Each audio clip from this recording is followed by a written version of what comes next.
Hi, I'm Celia Boothman, founder of LTR Coaching, and I'd like to welcome you to the Inspired Triathletes podcast, where I'll be bringing you stories from female triathletes and taking on topics that are important to women in the sport.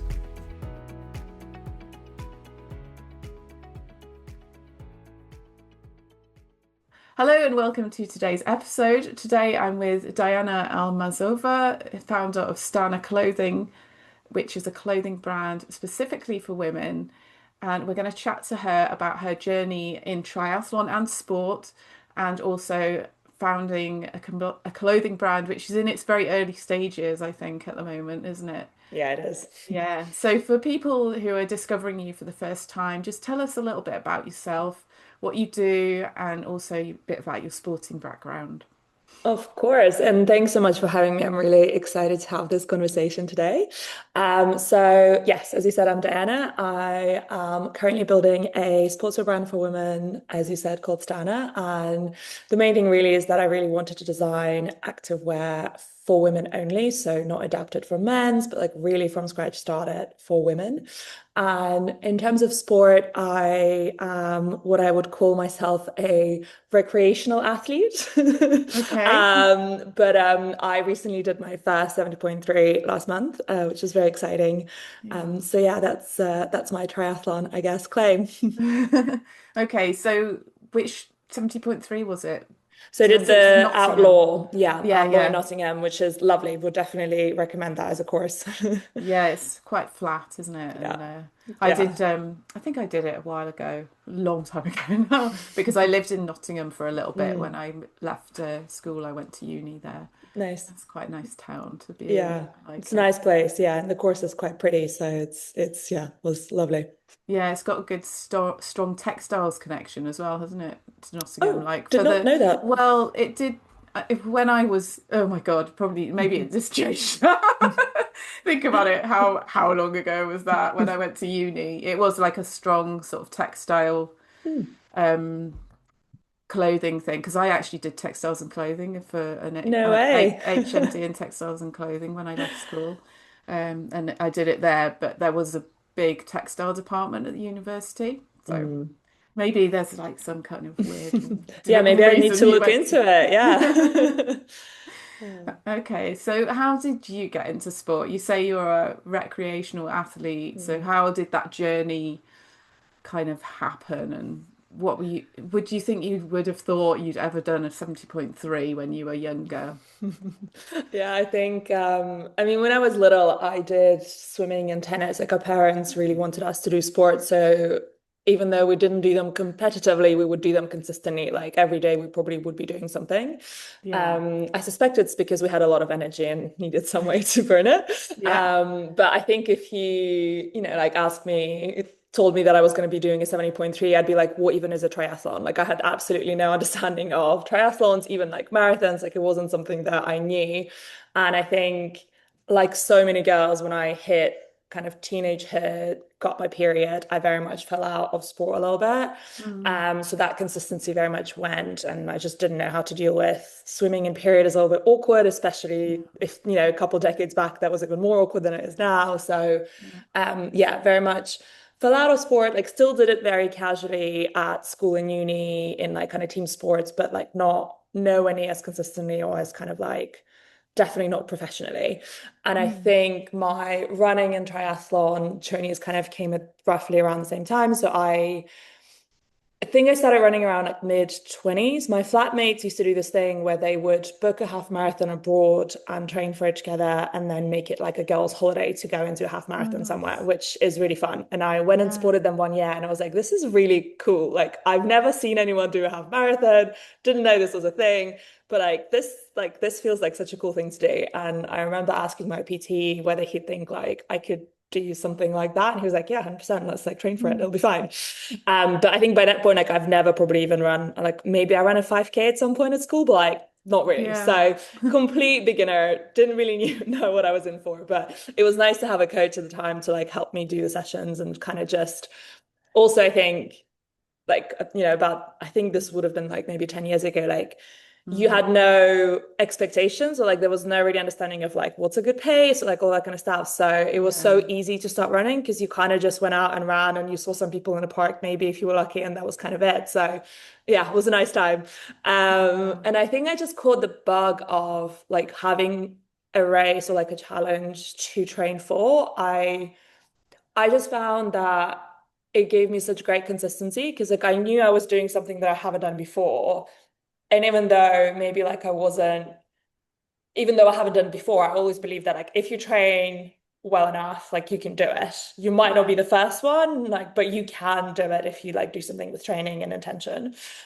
So having these half marathons and then triathlons like gave me that consistency of like, okay, it's like a few weeks or a few months that like you're really gonna get that consistency in because you want to do that race and you want to enjoy that race at the end. Mm. And it just, I don't know, it really helped me from that perspective. And it made me feel really capable because Yeah. most people can't do a half marathon or a triathlon. So I just think got addicted to that feeling of like working hard for something, doing it, crossing that finish line, be like, this has been great. Like, what am I doing next? So I think Yeah. that's kind of, yeah, how my journey, I think, developed over the years. Yeah, so you caught the bug. It sounds like that's really interesting what you were saying that you knew that if you trained for something, you had that belief already. So that must have come from somewhere like with your, do you think it was from doing sport consistently when you were younger or do you, Maybe. I think part of it is seeing other people do it around me. Like, I think it's been right. so helpful having my friends and like my flatmates train for a half marathon, and like I'd go to classes with them when I was working in London, and I was like, well, we kind of do the same thing in a class, so like if I can do that with them here, then maybe I can do the half marathon Yeah. too. um and I think the more you do it, the more you believe that you can do slightly longer things, right? Like you've done a Yeah. 5K, well, why not a 10K? You've done a 10K, why not a half marathon? And you just keep building and building and building. So yeah, like I think when I first signed up for a half marathon, if someone told me to try doing a 70.3, I'd be like, absolutely, like, no way, that No feels like way. way too Yeah. hard. But I think the more you do those things, the more capable you feel of, training for bigger goals. Yeah, definitely. And it's that sort of, it's not like going straight into doing something big. It's Yeah. kind of like it's gradual build up. Some people do go straight in for something big and some Yeah. people still like to build. I prefer to build up gradually and I think it's Yeah. better for the body as well, probably to No, do I'm that. the same. I think my friend wanted to do the 70.3, and I've done a few sprints before, and I kind of was the one who was like, why don't we just do a standard first? Because it's kind of half the distance, see how that Mm, goes. And if we like that, then let's do the 70.3. I think she just wanted to go like full in. And I was like, straight no, let's in. actually do the one in the middle. And it's kind of training for it anyway, so it's fine. So yeah, I'm very much similar to you where I'd like to build things gradually. I feel like it just makes it more enjoyable. And again, it Mm, like helps with the confidence piece of it didn't feel so impossible to train for 70.3 because I knew I've already done half the distances. So like yeah. doubling the distances, maybe it's a weird mental endurance thing, but like doubling the distances doesn't feel like that much of a It's not thing. too, yeah, it's not as bad as, I mean, it's still pretty Yeah. intimidating, isn't it? When you get to like your first time and you think about the distances and you're like, Yeah. okay, I think it's gonna work. Yeah. But I don't know. I've never done it before. Yeah. So we talked a little bit. So it was your first, you've done your first 70.3 just a few Yeah. weeks ago, Outlaw Yeah. Half. And the inspiration behind that, I'm guessing, was your friends doing it, or was it just like it was your goal as well? I Um, think the friend definitely like tipped me over the edge. right. Like if your friend is doing it, you have to do it with them, I think. But I've done a few sprints, and I think I just really enjoy triathlon as a race more so than maybe just running races. I don't know what it Yeah. is about having three disciplines. I just enjoy having that variety during a race. And I also enjoyed the variety in the training that you end up getting because you're doing three disciplines Mm, rather than one. So it just felt like a natural like challenge. After doing a few sprints, it was kind of like, okay, well, let's build it up and see whether we can do more. And I'd much prefer to do, it sounds pretty weird to my friends when I say them, but like I would much rather do 70.3 than train for a marathon because I haven't done a marathon yet. mm, And in my head, I was like, 70.3 feels like a more enjoyable thing to do than a marathon. So mm. let's do that first. Yeah, no, I get that totally because it's more. you've got the variety of training, like you say. You're not just running every day, and it isn't all in one block, and it breaks things up definitely. So Yeah. it is a different thing. I didn't do a marathon until after I'd done like three Ironman. So, but I mean, I don't see that the Ironman marathon is not the same as a Yeah. standalone marathon. So, yeah, I didn't do one for a long time after I'd done triathlon. So it's something that people do sometimes. They want to Yeah. do the marathon before they've done Ironman, but it's a completely different kettle of fish in my Mm. opinion, and the training's different for it. Yeah, I think that's definitely true. The training is completely different for a like even a half marathon versus a 70.3. Yeah.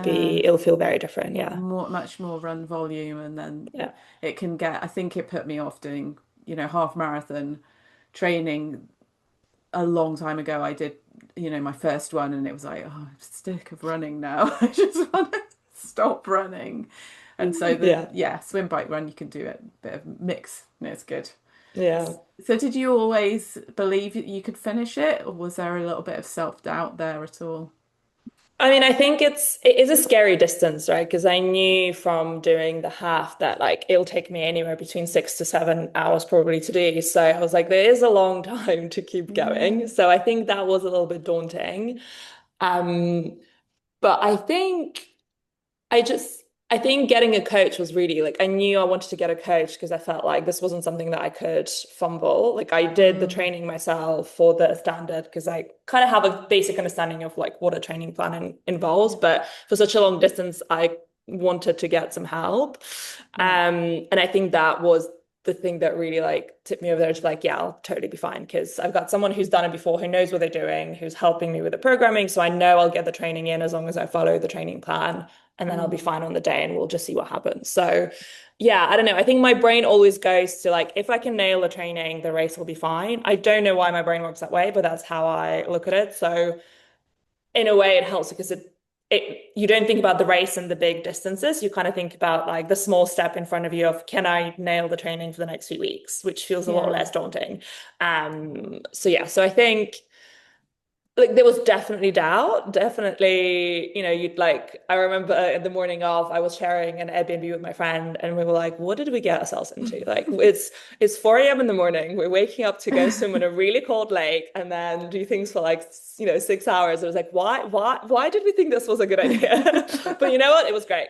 Yeah, yeah. No, it is. It's amazing, the atmosphere and everything. It's always worth it when you do it, but you do question.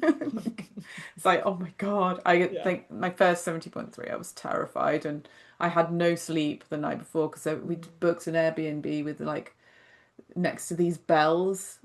It was like a church. There was a church in the village, and it had, Yeah. those clock towers that just go Yeah. off every quarter of an We hour. had exactly the Oh same my thing. We God. had exactly the same Did thing. And you? I was like, really, like, it's they're like at 10 p.m. in my bed. I'm like, I really hope, like, after 10 p.m., like, they stop or something. Cause, like, I Yeah, just, yeah. like, yeah. And they just go on all night, and you're like, no.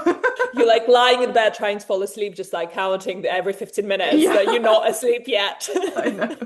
That's so horrible. Yeah. But you did it. You finished, so that's great. So, do you think that completing the 70.3 changed your perspective on what you're capable of? Yeah, I think doing any challenge like that is helpful. And this is the thing with Stana that I'm really passionate about is getting women to take on bigger challenges and bigger races and do these things that maybe they feel like they can't do. Um, because I don't think there's anything else in my like day-to-day life that I do that makes me feel as capable as these kind of things. And there are some fun stats in the US from kind of female CEOs that 98% have done sport professionally or semi-professionally Mm, at like university level. So there is clearly a link between, confidence, success, and doing sport. So I think it's really important for women to do more of that. yeah. But I guess to answer your question directly, like, yeah, I do think it makes me feel a lot more capable doing the sport, not just because I do the race, but also because of the training that you do. Because the Mm, hardest part really is the training. You're yeah. committing to weeks and weeks of consistency of waking up early, of, eating well, resting well, all of these things. And I think knowing that you can do that makes you feel like, well, if I can do that, then I can set my mind to other things and do them too. Yeah, yeah. And that's happen pretty immediately for you? Because for some people that takes a while for that sort of connection to happen. It's Mm, like, oh, I feel confident in this area. Like for me, I feel confident in sport, mm, but with business stuff, it's like less so. And yeah, so it took me a while to go, oh, hang on a minute, you've done all this and, yeah. been pretty competent doing that. Why can't you apply it to something else? And so Yeah. do you I mean, think that? I don't think I'm always like, I think I come across very confident. A lot of my friends will say this as well. But like, to be very honest, like, I very much question everything I do all the time. And founding a business is like a very sure way to like really screw you Yeah. over with your confidence, especially doing it solo, right? Because you're getting very little feedback from people. Yeah. Like, you don't have a manager who's telling you you're doing a good job or anything. You're Mm. doing so many things that are completely unknown to you. And you kind of like have a goal and you just have to keep going. So, I think going back to sport and trying to like relate, well, if I can do these hard things in sport, like I can hopefully do these hard things in business is a bit of like a self-help mechanism, I think, for me, which is why I keep signing up to these crazy things and doing them because it keeps building Yeah. me up. Yeah, and I guess the other thing with sport is you've got that community with you and Yeah. you've got your coach who's kind of Yeah. helping you plan something and you've got that plan in place. Whereas when you're founding your own business, you're having to make the decisions Yeah. unless you've got someone that's on your team that is helping you with that and giving you Yeah. feedback. So it is a bit different and Yeah. it's probably a bit more challenging as Yeah. well. So it's probably going to help you, moving forward with your brand, having that Yeah, in your 100%. head. So Yeah. what was the inspiration behind Stana in the first place? What happened? So very much my own personal journey. So when I started running more, especially during COVID, I think we all started running more because there was not a lot of else that we could do. Mm, I just really struggled to find a sports bra that would work. Either it wasn't supported enough, or if it was supportive enough, it was so restrictive, or it chafed, or it dug in somewhere, or and they all looked horrible. Like, and if yeah, you were above a D cup, everything just looks like a bit of a bulletproof vest and feels yeah. like a bit of a bulletproof vest. So I just was a bit surprised that a sports bra, which is a product that really has only been created for women, has not been done better. Mm, And I started digging a little bit into it to try and ultimately find something better for myself, but generally just educate myself on it. And I came across University of Portsmouth breast research health group. So it's a whole research group that just studies breast movement and how we can support them during exercise. mm, And I just was fascinated by all the research that was coming out of there and just didn't really see that being implemented by brands. Like, even though they do work with brands, they test a lot of sports bras, I still just couldn't really find a product that worked. So mm. I very naively, I think, thought, well, there's all this data. Like, how hard can it be to make a sports bra? I'll just like make my own. Yeah. And I think I've worked in startups for a while, so I've always kind of had an inkling to maybe do something of my own. But Mm, I really wanted it to be coming from a personal space and with like a bigger mission in mind. So that's how it kind of evolved. And I think now we may be like a couple months away from launching, and I think thinking about the brand and what I wanted to stand for, I really wanted to encourage more women to have a challenge, pick up a challenge in sport, get into sport, and most importantly, like enjoy sport. And part of that mm, is through creating better products that fit women and mean that you don't think about your like mm. what you're wearing when you do sport. Like, I think we as women still very much have to really consider what sports bra we're wearing, what shorts are we wearing, what top we're wearing, is things going to fit? Are things, like we still have to think about those things. And I don't want that to Yeah. be a barrier. And then secondly, I think a lot of brands portray women in sport in still very old-fashioned ways. Like, I think we still have brands that over-sexualize women in sport, or just, don't show different shapes of women in sport, or don't show our strength or our capabilities. And I really want to have a brand that shows that now more than Yeah. ever with Ozempic and everything coming out. Like, I think we Oh, really yeah. need different imagery for women because I don't know, like when I was 14, I didn't see women in sport, and I really want that to not be the case for 14-year-olds currently. So I Yeah, think yeah. that's kind of the bigger piece behind the brand is to try and encourage more of that. Oh, that's great. Yeah, really nice mission. I love it. Um, yeah, is that the stats with they did the study with the marathon times and they found Mm. women finish like it's like is it 4% quicker? It's like quite a big percentage quicker if they had like a better fitting sports Yeah. bra or something. I think the Well HQ, have you heard of Yeah, Well? so the stat is actually that if you don't have well for starters a lot of women do run marathons without sports bra, which to me sounds Oh my crazy, God. but I am a Yeah. little bit bigger. So like for me, even walking outside without a bra feels horrible. So Yeah. but the stat that I found fascinating is that women's body tend to compensate if there's too much movement and discomfort around your breast. So if you're not wearing a supportive bra, your body tries to prevent the pain ultimately. And it Okay. does that when you run by shortening your stride. And what Right. that means is that when you're running a marathon, you're basically running an extra mile because your body's trying to compensate for that discomfort. So that's Yeah. why, even on a performance level, having a supportive sports bra is actually really important for your performance. Similarly, how we'll think about trainers, like you're not going to go and run a marathon in a pair of like Yeah. Converse shoes, right? But No. we would go and run a marathon without a proper sports bra. So I think we need to start Yeah. thinking about sports bras in a similar way because it can actually really impact our performance, but more generally our comfort. And we all know like the more comfortable you are, the better you perform. So Yeah, definitely. Definitely. Yeah, and there was thinking about like body shapes and mm, seeing that I remember seeing a photo. It was quite a while back now, actually. I think I sent it to my dad because I was like, this is really interesting. I don't know why I sent it to my dad. It's very bizarre. I don't know what I was thinking. But it was had like a load of women lined up and they were, I think it was the Olympics or something. mm, And so they showed them all the different sports and the different body types. And I was like, that's really cool yeah, because they're like not they're Olympic athletes, but they just all look completely different. yeah, And some of them are like really muscular, some of them are tall, some of them are short, some of them are more skinny, some of them are bigger. And yeah, it doesn't, it's really cool because they sort of embody their sport, whatever their sport is. And yeah, we do need, I've the Ozempic thing, I just read something recently about that, how we're going backwards now. We've that sort yeah, of, built up quite a good community, supportive for women. yeah, And then it's like, what's going on? What are we doing? yeah. I don't, it Yeah. was like And when I I think was it's growing up again. really, I think it's really important because when there's a study that I remember reading where they surveyed why men and women exercise, and the top answer for men was for fun, and the top Mm, answer for women was for looks, to look a certain way. yeah. And we wonder why we have such a gap in the UK, but also across the world of women participation in sport. Because if the only reason that you're exercising is because you want to look a certain way, and let's be honest, that certain way is a very unrealistic, Mm, expectation of a female body, then of course you're not going to enjoy it. That's not going to be mm, an enjoyable thing for you. So I think it's really important for us to have different imagery of women in sport to just know that bodies can look different, strong bodies can look different, and actually exercise is not just about how you look, it's about how it makes you feel and how yeah. capable you are.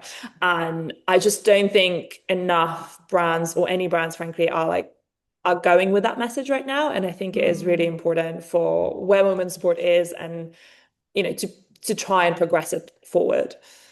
yeah, definitely. Yeah. So the gap in the market that you want Stana to fill really is that kind of empowering women, giving them that way of making Yeah. them feel good with Yeah, products. I think it is making them feel good, also making them feel like they can take on bigger challenges. Yeah. And I think it's creating products that are really designed for women. They're not adapted from male versions. They're not shrunk, they're not taken from like a lot of the time, I think clothing is just taken from a kind of a sample prototype that everyone uses the same sizing and all that kind of stuff. And just actually rethink all these products whether we're used to and make them for the female body. I think for me, especially because I'm a little bit curvier, I guess, than a typical athlete. Like I'm not as straight. I have boobs, I have a bit of a bum. So thinking about, okay, like if that's your body shape, what are your needs? Like we've all, I Mm, think the like prime example of this is running shorts, right? You have all these really beautiful floaty shorts that I wish I could wear, but whenever I wear mm, them, they're super uncomfortable for me. yeah. So that automatically makes me think, oh, well, maybe running isn't for me if I can't even fit in the shorts that everyone's wearing. Mm, And I think we need to be really careful with kind of fashion and sportswear as an industry to not make people feel that way and design for all the different shapes that we have. Because I can do a 70.3, I can run a half marathon. Like I'm still a sports person, yet the industry makes me feel like I'm not because I can't fit into some of the yeah, clothing that exists, you know? yeah, definitely.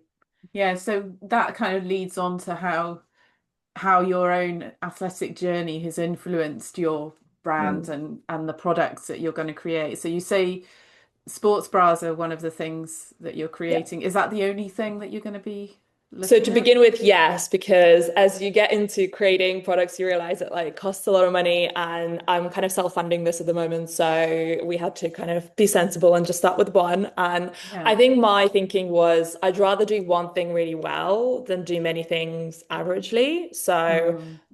I spent almost like 2 years, I think, on the sports bra. I had Wow. three different prototypes. We tested it on myself. Like I did the triathlon in the sports bra, so can confirm it Oh, can amazing. sustain 70.3.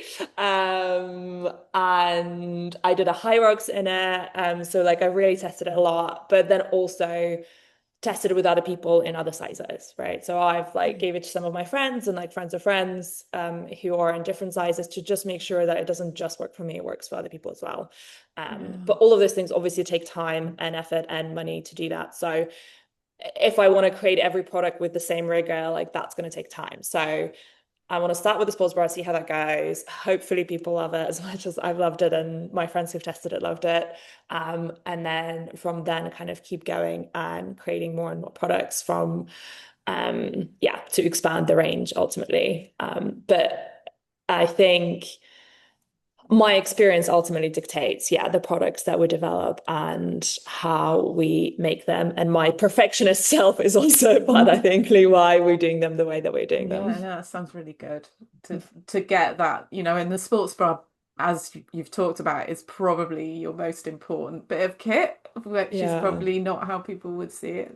We sort of yeah. look at what we look like and, what we're wearing on the outside, but actually that's gonna make more of a difference to us than anything else, definitely. Yeah, for sure. And like in a triathlon, a sports bra for me was so important. So I think I'm a 32E.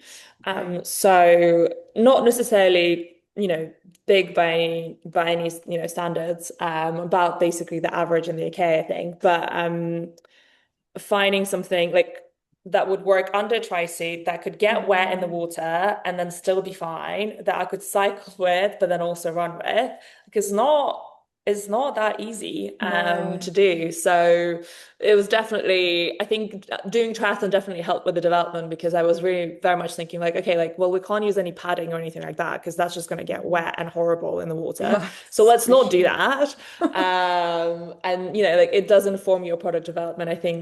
I think that's why some of the brands that are coming out now, from runners are so good in terms of the product because they really live, the Yeah, like lifestyle. So running bras are probably pretty good. I yeah. mean, it's been a while since I've bought a sports bra, to be honest, but I'm quite small, so I can kind of Yeah. get away with really crappy products, basically.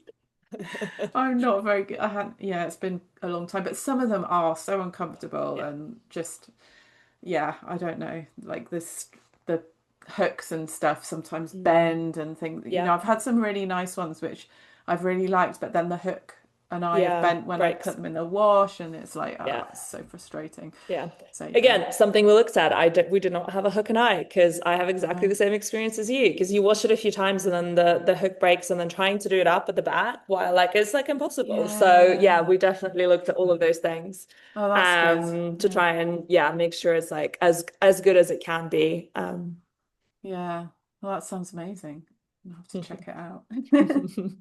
So what's been the biggest challenge then of building that brand from the ground up? I saw that you were in marketing before, is that right?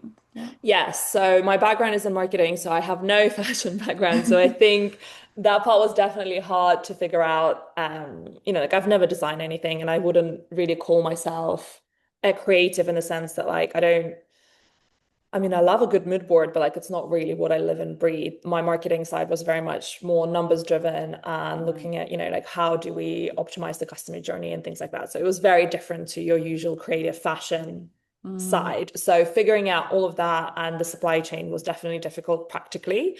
yeah. So finding the right people. And I think fashion is just such a strange industry because it's most suppliers don't have websites and like it's unless you know Mm, someone who knows someone's actually really hard to like find your way in. So that was definitely a challenge. But I think the harder thing actually was more the mental load of starting something by yourself mm, and like the mental load of like doing all the decisions by yourself and like not having anyone to kind of like rely on to do the decisions instead of you. mm, And then also just like learning everything new, like there's so many things that you've never done before, and I think doing so many things new where you're not that good at any of them is really hard. Like it's a really hard thing to do.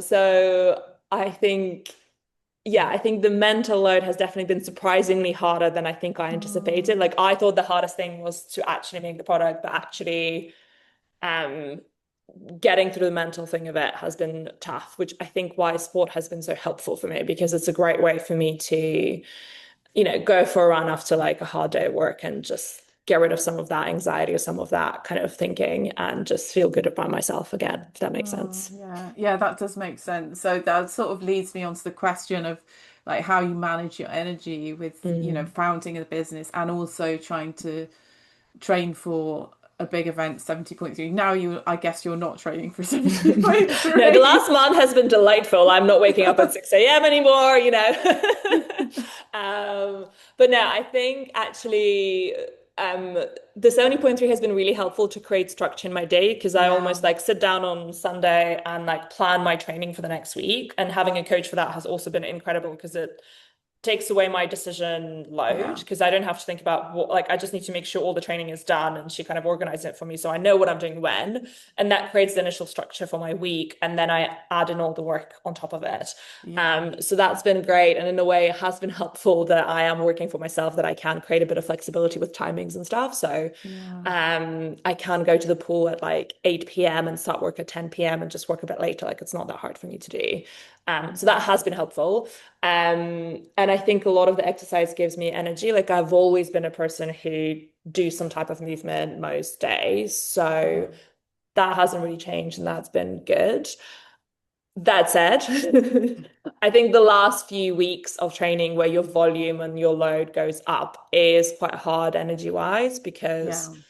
just trying to make sure you're like eating enough and resting enough. And like you are just tired because you are doing 3 hour sessions and your weekends are Mm, basically, you're doing break sessions and all of that kind of stuff. So it does take the energy out of you. And I think it's just a case of being a bit kinder to yourself if you're a bit more sluggish at work. Say that we're doing a lot this, weeks, but it is yeah. temporary and you can get back to it later. So yeah, I think there's peaks of trough like anything. And it's just being aware of that and being kind to yourself with the different periods. Yeah, that's really good advice for people is being kind to yourself and also the temporary nature of it as well. Yeah. It's like this isn't forever and you made the choice as well to do it. It's Yeah. like you're choosing to invest your energy in that and Yeah.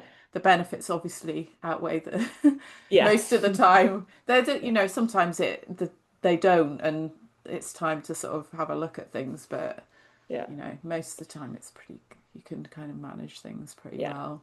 I think it's also a case of preparation. Like I think and maybe social media isn't particularly helpful here where, everyone seems to be doing a marathon all the time or doing a triathlon all the time. And like that's not what most people can't do that. And ultimately, if you're Mm, doing a day-to-day job and training on the side, like you need to be prepared that some of those higher volume weeks are going to be tougher on your body. So you need to be mm. prepared. So maybe don't book a triathlon or like a marathon like the week of your like big presentation for the year. You Yeah, know what I yeah. mean? Like just be mindful of those things and be prepared.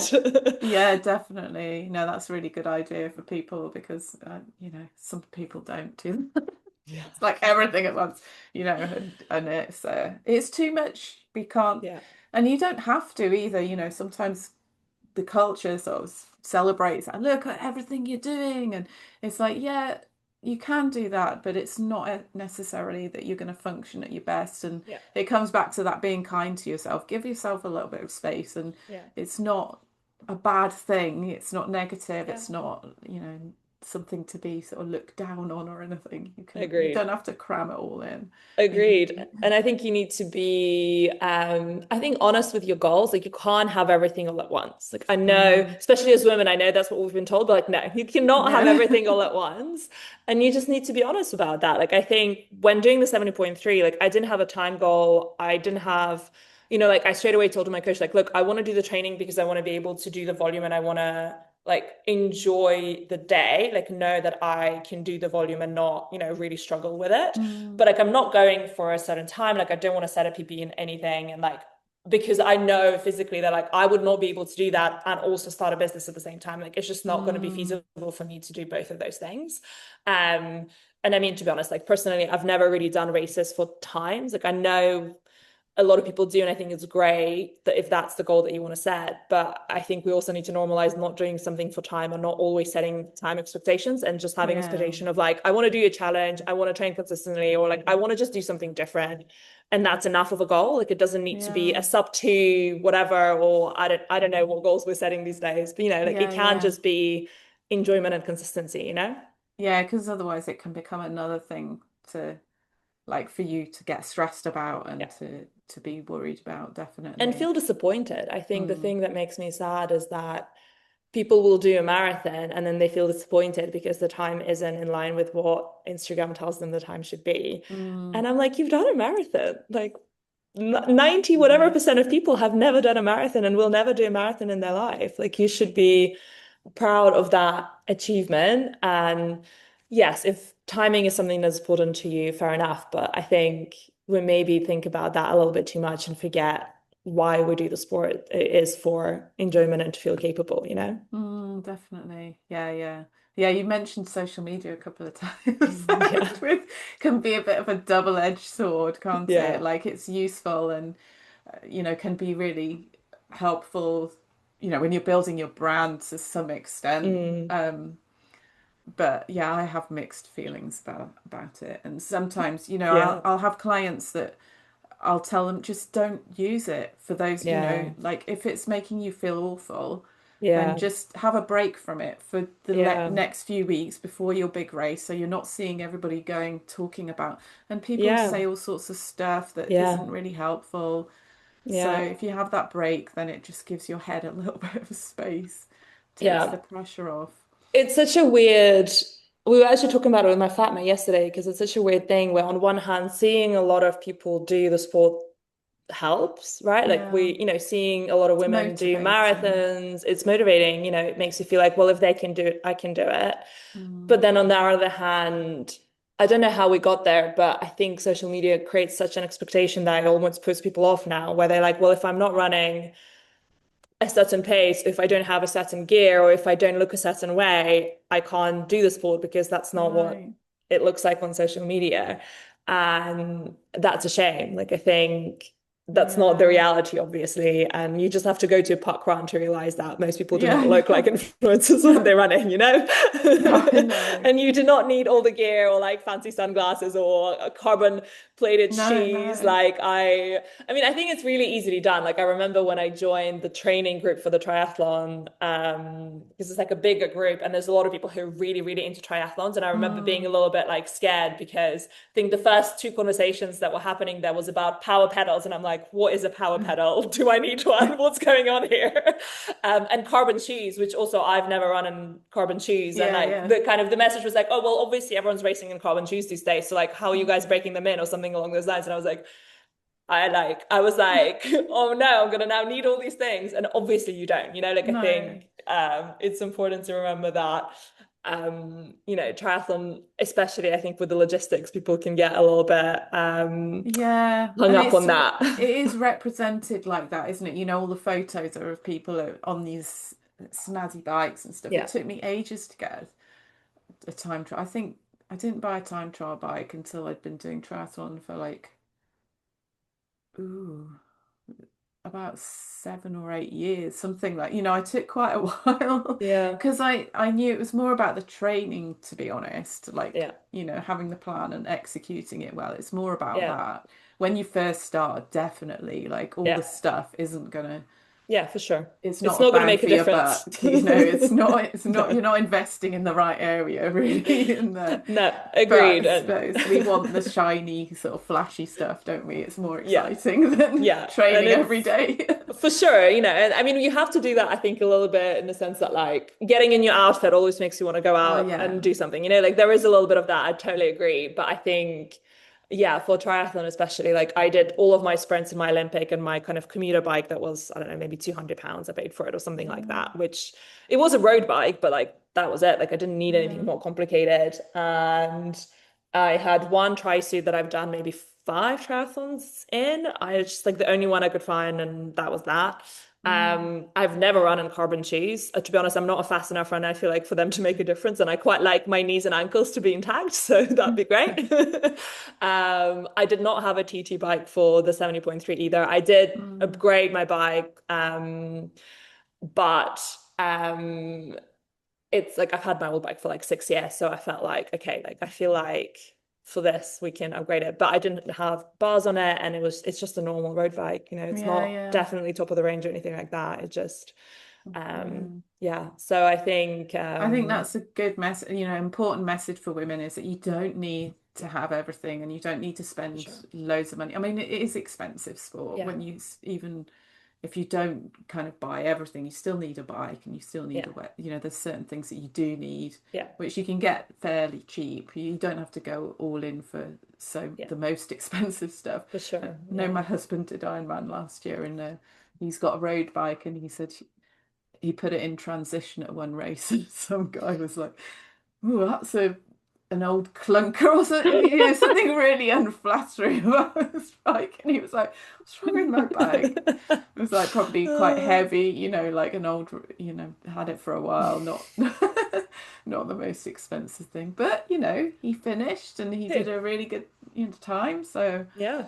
it You doesn't matter. Yeah, I don't think it does matter. I think you really, I have a few friends who now want to do triathlons, and I kind of tell them, look, find a friend with a bike because I bet you have a friend Mm, who has a bike who's sitting in the garage they're not using, and you can just yeah, borrow that for a few months. Running is easy because you just need a pair of trainers, and that's pretty much yeah, it, and a good sports bra. yeah, And then swimming, you just need a pair of goggles, right? And like a yeah, yeah. swimsuit.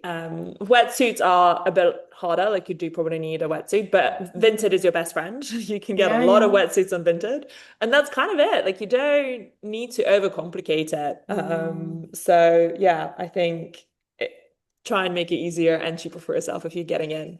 Yeah, definitely. When you first start out, and then, it naturally sort of you Yeah, progress. If you stay in the sport, then you naturally go, "Oh, actually, I want to upgrade this or I want to change that yeah, because make a difference to me." So it's yeah. yeah. So, talking about like community and Mhm. mentors and role models, have they helped you along the way? Any communities or people that stand out? Yeah, so I joined 10 Iron Women, which is a community in London and Bristol. Yeah. I'm in London, so London was the one that I joined. Initially, actually, when I was training for my standard, because I wanted a group to go out and cycle with. I felt really nervous cycling by myself in London. So I found the group that did laps in Regent's Park on Wednesday. It was all Yeah. women, so it felt quite safe for me to go because I, as I said, didn't have a fancy bike and I didn't have all the Yeah, gear yeah. and I wasn't very fast. So I was kind of like wanted a girl only group because it felt a bit safer than having a mixed group, which I know can be quite Yeah. speedy, which is fine. It's great for them, but for me at the time, that's not what I needed. Mm. And they were great. Honestly, I would really, really highly recommend finding a community that's like welcoming and can help you out because I got so much advice from that community. Partly because so many of them have done half Ironmans, full Ironmans, are doing all these crazy things. And they've like been there, done that. So they have all this advice that's really helpful, that is really small things, but like they really adapt. Like Mm. putting boiling water into your water bottle the night before, so all of your sugar is like dissolved. Like it's such a tiny little thing, but like it was so helpful. Yeah. But yeah, and I think it's also helpful for just like surrounding yourself with people who have done it makes you feel like you can do it too. Mm, And the girls have been so great at, every time you doubt yourself, be like, oh, I'm not really sure about this. They'll be like, of course you can do it. Like I've done it, so you mm, can do it. It's absolutely fine. I think community plays like a really massive role in enabling you to do those things. And I also think it does a really great job at like making you take on bigger challenges because again, you are cycling with these girls every week and they're like, well, you can totally do a full if you want to. Like you don't mm. have to, but if you want to, like 100% you can do it because we've all done it and we'll do it with you. So I think, yeah, community for these kind of things is really, really helpful. Yeah, definitely. And having that. So, do you think that's the kind of thing that you want to create with your brand as well, that community and I bring think that so. in? So, I think it's interesting. Like I think a lot of brands are starting their own kind of run clubs and things like that. And I don't really mm, want to do that because I feel like we have enough of that. yeah. Um, but I do want to support other communities, especially women focused community. And I want the brand to come across in a way of like when I don't know, in marketing, when we come up with brands, we often try and give them a persona, like a style, a tone of voice. And I always said that I wanted Stana to feel like a bigger sister, who've Yeah. like maybe done a few things and like is the one that will always cheer you on to do whatever crazy thing you've decided to do. So I very much hope that we can kind of be that sort of brand for people that cheers them on and gets them to do big things. Yeah, definitely. And supports Yeah. their goals. Oh, that sounds nice. I And like it so too. um obviously you've got the brand launching, but have you got any other goals in the process and where can people find out, be sort of first on the list to find out more about when you launch? Yeah, so I think Instagram is probably the easiest way to find us. So our handle is We Are Stana. So Yeah. hopefully easy enough for people to find. That's where we'll definitely be updating like when we launch and the website and everything. And we're starting to tease some of the photo shoot as well, so you can start to get a look Yeah, I at the think I product. saw a bit of that because I saw Elena in there. Yes, Oh, it's Elena Elena. from 10 9 Women was Yeah. one of our models who kindly volunteered to spend a day modeling. So yes, she's been great actually. But yeah, so that will probably be the best place to find us, and we should be launching in the next month or so. So you can get Oh, your hands on exciting. the bra soon. Yeah, super exciting. Yeah, that would be really amazing. So are you positive about it? Have you got like quite a bit of interest I building up? think you gotta stay positive. Yeah, yeah, I know. Honestly, I think self-doubt does come in because sometimes you're Yeah. like, am I just gonna launch this and my friends are gonna buy it and no one else will ever know about it? I obviously hope not, but I'm doing everything I can to like spread the word, meet some communities, and just like Mm, really, yeah, promote it as much as I can. yeah, definitely. Okay. And have you got any other races lined up or that you'd like to do on your wish list? Sorry, so slow that someone always comes in when you're about to chat. That's all right. I Um, couldn't hear them, so. Oh, that's great. So in terms of races, so I've purposefully did my race in May because I wanted to train through the winter, which I know feels odd, but I wanted to train through the winter and have that motivation. And then in the summer, kind of enjoy my fitness a bit Yeah. more. So do long rides, go, I don't know, cycle to a vineyard and have a nice time and take the train back Nice. and like do those kind of things more of.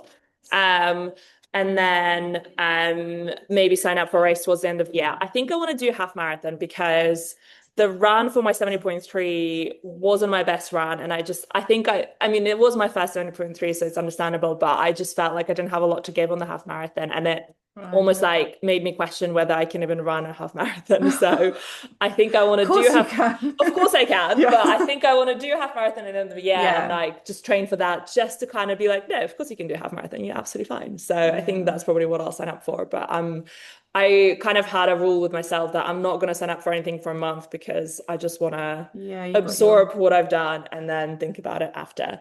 And my friend really wants me to do another 70.3 next year. So the same friend that we've just done it Mm. with. So maybe a 70.3 next year, but that's to think Yeah, about you've next got a month. lot going on at the moment. Yeah, yeah, yeah. You get through the launch and things Uh, and then see. But the half marathon is a good time of year, isn't it, to be yeah, looking for those kind of events. So that's yeah, great.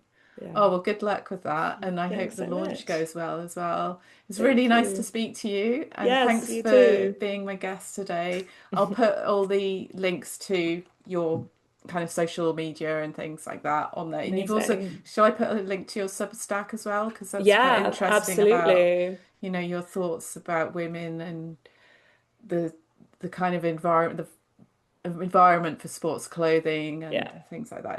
It was good. Yeah, I think the Substack is very much my kind of like really honest thoughts, and it's really varies from just what's happening in the business and the building to kind of, my thoughts on the industry and what I'm learning as a bit of an outsider Yeah. to the industry. So yes, would love for you guys to read it. And yeah, I'm glad you found it and enjoyed Oh it. no. Yeah, no, that was great. Thank you very much. Yeah, thank you. It's been a great conversation. Thanks for listening today. Have a great day. Take care. Bye for now.